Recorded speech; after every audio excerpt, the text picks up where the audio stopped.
Well, you heard from him just a second ago, but how did Nevada rancher Cliven Bundy become such a conservative celebrity, the poster boy for the Tea Party in many quarters? And what do they think of him now? Here's CNN's Brian Stelter with that. From angry rants, your government has gone absolutely wild, to news made to look like an old Western showdown. Meet Cliven Bundy. Conservative outlets, most notably Fox News, turned Nevada rancher Cliven Bundy into a sympathetic star. People tasered, they got dogs and they got snipers surrounding his ranch. I mean, over grazing fees. His clash 2 weeks ago with federal authorities drew national attention. When wranglers came to impound his cattle, camera crews were there. But it was after the beef was over that conservative media really went hog wild. The standoff over the Bundy cattle ranch now igniting a statewide movement. By then, Jon Stewart had heard enough. How is this guy Bundy a hero for ignoring federal law? Maybe Fox would have moved on, but Senate Majority Leader, Democrat Harry Reid, had said this about Bundy's supporters. These people who hold themselves out to be patriots are not. They're nothing more than domestic terrorists. Lines drawn, sides chosen. As liberal MSNBC attacked, Fox News, led by Sean Hannity, shoots back. Are they going to send 200 armed agents to everybody's house, snipers to everybody's house? Really? Well, we're not ashamed of our coverage. We're actually proud of our coverage. A new Tea Party celebrity had been born. Mr. Bundy is a sincere man. Do you believe? I believe he's a sincere man. He thinks he's and a hero. He happens to be at the vortex of this anti-government movement. What a difference a day makes, and what a difference a reporter makes. All of those comments we just heard were before the racist remarks from Bundy surfaced in the New York Times this morning. And Bill, what's amazing to me about this is those comments that he made on that ranch were from Saturday. A New York Times reporter happened to be there, didn't publish them for 5 days. But because reporters had left the scene, Fox News kept covering it, but no reporters were there. Nobody else heard what he said until 24 hours ago. Yeah, sort of a sketchy betting job there if you're going to pick a hero. Absolutely. Brian, stay with me, and let's bring in two men likely to disagree on this. CNN political commentators Ben Ferguson on the right, Marc Lamont Hill on the left. Gentlemen, welcome here. Marc, let me start with you with this idea that Hannity said after he called these comments repugnant that there's a double standard. If someone on the left says something really offensive, it gets brushed under the rug.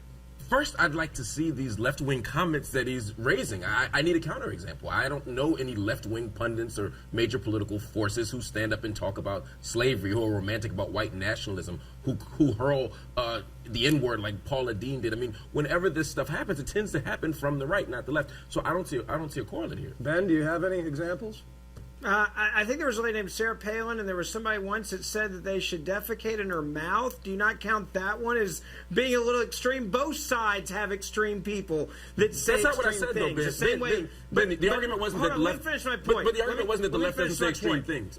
Finish, and I'll tell you how you're wrong. They do say extreme things, including Harry Reid saying that this guy is a domestic terrorist. That's how it gets ratcheted up. Now, what he said about race is absolutely wrong. It's sick, it's weird, it's perverted. Everything you want to pile on the guy, you should say about him. I totally agree with you. But the idea that the government should come in this way is what the original story was about. Now, before you stand next to a guy, you might want to vet him, and a lot of people didn't vet this guy. The principle of the issue was, does the federal government really have time to be gun-toting down to some ranch in the middle of nowhere over a guy in grazing rights, and are they abusing their power in that way? But Ben, that message gets lost. That message gets lost with what he said there. And so, I mean, if you look at Ted Nugent, who else? I mean, there's other examples. But how will this affect the Republican Party in terms of picking a folk hero du jour?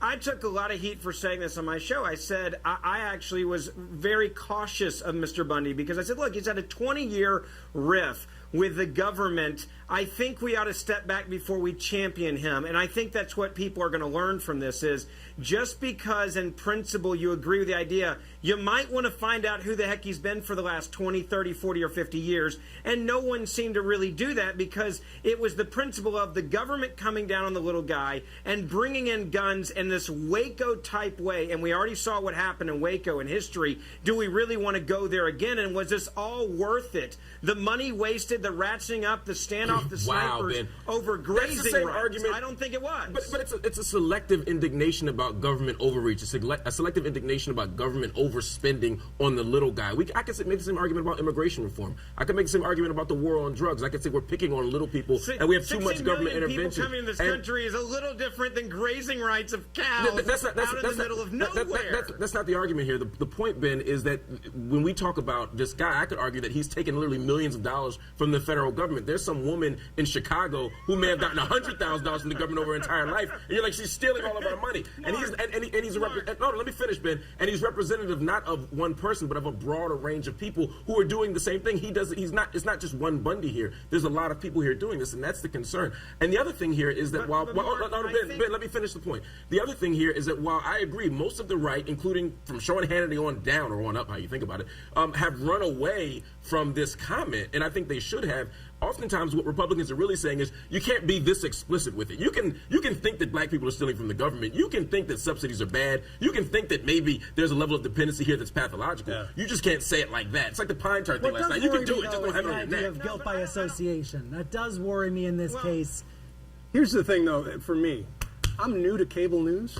So this feels like my first night in the prison cafeteria. I don't know who's going to... But isn't this about Fox News really more than anything else? They're the ones who crown this guy. And you know what? The shows that Fox News are doing tonight, they're focusing on Harry Reid. They're going back to Harry Reid. Fox is very effective at taking a story, focusing on it, and then moving away from it at the time that it decides the story is over. Right. Although, to their credit, Andrew Napolitano tonight, for example, said, who can support him after this? I'll support his legal rights, but not him. We are seeing a lot of Fox News commentators move away very quickly from him today. When Mr. Bundy said, I hope I'm not this way, there's a little bit of humanity that came through there. So anyway. It's denial, though. Yeah. I mean, it's denial. I mean, you saw him tonight, and I think he doesn't want to realize that what he said was so out of whack with reality, and now he's probably trying to deal with this, and this is unfortunately going to be the biggest, asterisk of his entire life. Yeah, exactly. Everything he's done, his fight is going to be, but he said maybe they should have been learning how to pick cotton. That's the end of the story for him, in my opinion. All right, These are how Ben, Marc. obscure stories become a part of our culture war as a country. That's how we decide what our values are, right? Somebody gets told right. it. Anyway, Ben, Marc,